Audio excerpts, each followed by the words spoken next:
The first time the lights went out on their own, I blamed the wiring. The second time, I blamed the landlord. The third time, when a photo slid off the mantle at 3 a.m. and landed face down at my feet, I blamed myself. If you've ever lived alone, you know how quickly your brain fills empty rooms with possibilities. Silence becomes a voice. Shadows become shapes. You learn to catalog the little misalignments.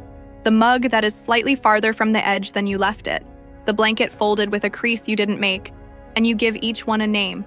Late night hunger, sleepwalking, forgetfulness. My list stood 10 items long before the house started adding new things I couldn't explain. At first they were small gestures, prankish in scale. A faucet that dribbled cold when I swore I'd turned it off hot. Shoes shifted half a foot toward the door. My headphones on the couch rearranged into a neat spiral. My phone recorded a faint metallic scraping in the hallway at 1:12 a.m. And then nothing. One morning I found a single black feather tucked under my pillow. I kept telling myself rational things. Rats, I said. A stuck timer. A neighbor's late-night hobby. Then the knock started. 3 soft knocks on the bedroom wall. Not nails on wood, more like knuckles curled around a question. Knock, knock, knock. Close enough that the plaster sang when the sound hit. I lay awake and listened until dawn. When sunlight finally filtered through the blinds, the knock sounded like something else in an ordinary day. I checked the wall for holes, for evidence of a prank. Nothing. I put it down to the town's old pipes, the weather, a neighbor's guitar with bad timing. But the pattern emerged like a fingerprint. Knocks at 1:12 a.m., always multiples of 3. A soft hum that matched a frequency my small, cheap radio sometimes caught between stations. A whisper of footsteps across the living room right after I shut the TV off. Whoever, or whatever, it had a timetable. Sleep stopped becoming a reprieve and turned into a calculation. I learned to make noise on purpose. To run the kettle, to slam a drawer, to walk from front to back with bare feet. If something was breaking into my nights, it was also keeping count. Sometimes the knocking stopped when I made enough noise. Sometimes it didn't. Sometimes the sound changed as if whatever was making it were listening back and adopting the rhythm I gave it. I started leaving the light on in the hallway and recording. My camera caught nothing. The recorder heard the hum and the taps, but showed no faces. No shadows crawling past the door. The lights would flash and then come back on as if someone had turned a dimmer and returned it. Notes of faint voices, not words, more like consonants shoved through an old speaker, were in the recorded audio. Play them at normal speed, and they are useless. Slow them down, and your chest fills with a cadence that is almost language. When the glass of water tipped over on its own and soaked the journal I used to keep, I stopped making jokes out loud. I stopped telling friends. It's humbling to realize how much courage your mind borrows from other people. Alone, the voice that once mocked ghost hunting shows became small and apologetic. I started to imagine scenarios that had nothing to do with spirits. Someone living in the crawl space, a prankster with access to my keys, a landlord with a personal grudge. All of them seemed too simple or too dangerous or too implausible. The house had a crawl space and an attic. I knew this because I'd moved the boxes up there a year earlier, drunk on the idea that an attic meant history and stories, not threats. I'd never been brave enough to explore the crawl space. I'd left it closed, a promise to future me. Now, the promise felt naive. One evening, after a particularly loud trio of knocks and my bathroom lights pulsing like a trapped heartbeat, I did the thing I'd been avoiding. I checked the lockbox under my sink, the one that held old keys and receipts and the ridiculous collection of things we reassign as important in the quiet. The spare key to the front door was gone. People think you know whether your keys are missing. You don't. You only notice once the house stops recognizing you as the owner. The missing key changed everything. It turned the haunting from story into possibility. If someone could get in and out, then every unexplained noise could be a person with shoes. I set up more cameras, but not the obvious kind. I bought cheap battery cams that pinged me by the minute with thumbnails. I put a recorder in every room I could and left a diary on the kitchen table whose pages I counted like votive candles. Then I waited like someone who knows the ocean's patience. 2 nights later, at 2:03 a.m., my phone lit with a series of thumbnails. Motion detected in the hallway. I opened the app, breath held. The image was grainy and vertical. A corridor, the edge of my living room, and a far wall. For 3 seconds, there was nothing. Then the wall near the thermostat shimmered, as if the air in front of it were disturbed. A hand, ghost pale and slender, pressed flat against the plaster and then melted away. I watched the clip 15 times. If someone had been in my house, he wouldn't have pressed his palm to the wall like that. He would leave tracks. He would be clumsy. He would not move with the wrong confidence of someone who knows where the joists creak and where the studs hide. I rewound the video, zoomed to the pixels, and there, behind the wavering shape, was a dark rectangle, a seam in the wall I'd never noticed before, the corner of a panel, a narrow door, nailed flush and painted to match. Under the baseboard, a tiny screw showed like a missing tooth. Whoever built this place had hidden a service hatch and then covered it so well it belonged to the house's memory more than its geometry. It was a stupid, desperate thing to do, crowbar a wall in the middle of the night. But the alternative was to let my nights continue as they were, marked by someone else's patience.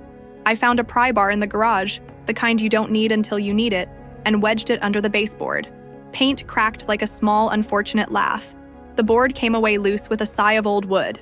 The opening revealed a crawl space, smaller than I'd expected, and wider than I wanted. It tasted like dust and old electricity. The air smelled of mouse droppings and static. Someone had lived here. Not in the way squatters live, not blankets and stolen furniture. This was a living space arranged for listening. A strip of cheap carpet, the remains of an LED strip light, a tiny battery-powered fan, and, what made my throat clamp down, a soundboard. A board with latches, tiny speakers cobbled into lamps, wires running like arteries into the wall cavity, into the hollows behind outlets, microphones tucked in vents and behind picture frames, a duct-taped webcam hidden in a smoke detector, a battery box wired into the house's circuit through the thermostat. The house was not haunted by a ghost. It was haunted by someone who had engineered the haunting. They had taken the time to learn the way the house breathed. They learned which floorboards sang when someone crossed them at night. They knew the timing of the heating cycle and used it to cover footsteps. They painted a seam and matched it to plaster so my eyes would slide over the truth. Most of the devices were quietly aligned to one point, the small red LED on a radio receiver hidden beneath the nesting of wires. Whoever it belonged to was not here in the crawl space now, or they would have been foolishly obvious. But the recordings in the soundboard, the little hard drives in the coffee can, told me what I needed to hear. Voices. Conversations I had had in the kitchen. The exact joke I told on the couch 2 nights ago. The sound of me unlocking the door. The soft radio hum that prefaced the knocks. I sat on a bucket and listened to myself in the dark and understood the scale. Not a prank. Not a random stalker. This was methodical, patient, and clinical. Someone had turned my life into data. Why? The why is always a slower reveal than the how. It starts as motive in the mind, and then gathers proof. I began knocking on neighbors' doors, forcing a clumsy normality into the quiet cul-de-sac. I asked Mrs. Albright if she'd seen anyone moving around late, if any trucks had idled outside. I asked the young couple from 2 houses down if they'd heard the knocks and whether they knew where a new tenant had come from. People were kind but confused. They offered assumptions instead of answers. It's easier to say mice than to say someone lives behind our walls. Then I found the ledger. Hidden behind the soundboard was a folded envelope, labeled in blocky, careful pen. Maintenance, records. Inside, photographs of the house before I moved in. A list of service dates for HVAC and a name repeated in red. H. Mercer. A phone number. I Googled it and found a company, a small property services outfit that handled odd jobs and secure clearouts. A number that led me to a website that existed long enough to prove it had been useful, and then disappeared. I called the number anyway. A man answered with a voice too clipped to be casual. He asked my name. I told him. He asked when I moved in. I lied. I played confused owner. He's practiced at this. He didn't ask a second question about the chirp of a camera. He said only, "We can help with pest control. We do attic cleanouts. We work after hours." I stopped being clumsy. I became precise. I took photographs of the wiring, the placement of speakers, the little methodical notes left on pages with dates. I made a list of everything they could have taken from me without me knowing it. Conversations, intimate moments, the way I slept. I reported it to the police. They were patient and professional and bored by the limits of evidence. "We'll send someone to check," they said, which in small-town English sometimes translates to, "We will mark the log." I called a contractor and told him exactly what I'd found. He came with an electrician friend and a crowbar for the parts I couldn't reach. We opened up vents, ripped out useful nests of wire, found cameras behind smoke detectors, microphones under floorboards, a cheap satellite receiver duct-taped to the back of the dresser. Each discovery was a small grief. The idea that privacy is fragile. The sense of being watched rendered in cold plastic and solder. Whoever built it had been thoughtful. Whoever used it had been cruel.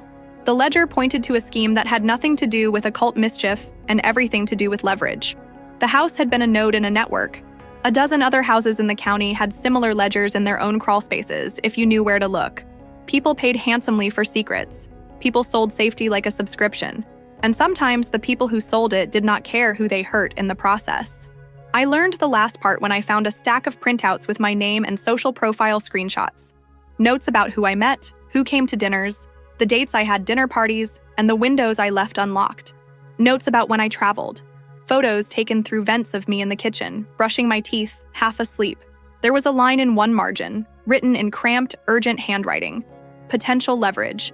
Call in 30 days if not sold. The grammar was mechanical, like a form. They weren't just listening, they were planning. I confronted the landlord with evidence that smelled of copper and betrayal.